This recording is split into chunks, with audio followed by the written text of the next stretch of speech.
When government engages in macroeconomic policy, sometimes the outcomes aren't exactly what they had in mind.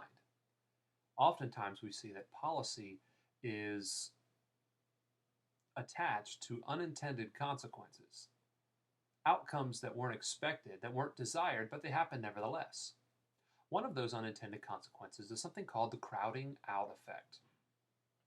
When government engages in spending, when they incur deficits or when they build debt, they do so for many different reasons. But one of the purposes of that is to try to stimulate the economy. In other words, they want to shift the aggregate demand curve out to the right with the hope of increasing output and increasing employment. That's what we see in the graph here.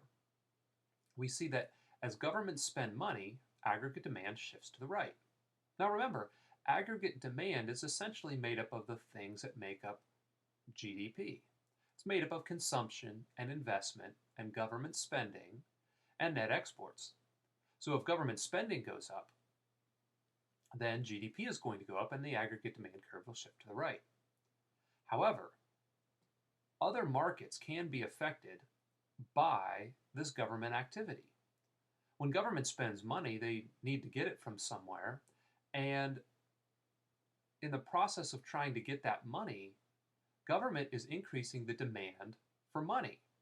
So if we look at the money market, we see that even if the Fed fixes money at a given supply, if the rest of the government wants to spend more, then the demand for money is going to shift.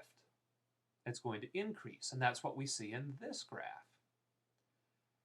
But as the demand for money increases, that causes the price of it to go up.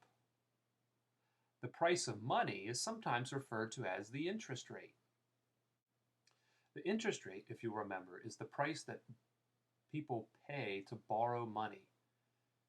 And in the market for loanable funds, those people who borrow money are investors. So if the interest rate goes up, then the price that you have to pay to borrow money is also going to go up, and so you'll do less of it. Now back to our GDP equation. Remember, GDP is consumption plus investment plus government spending plus net exports. If investment goes down because of higher interest rates, then GDP will come down, as will aggregate demand, which is what we see in this graph.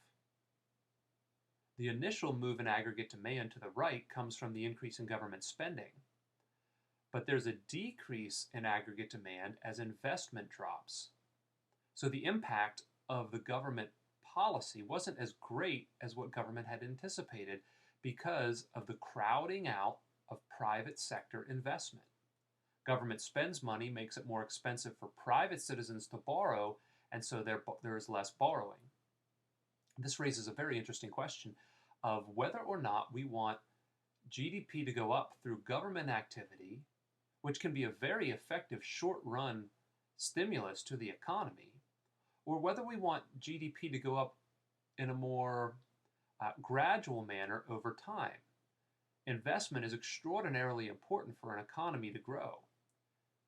It leads to larger factories, it leads to more hiring, it leads to better products, it leads to more innovation, and that can be a spectacularly successful formula to follow if you want your economy to grow, but it can take a lot of time.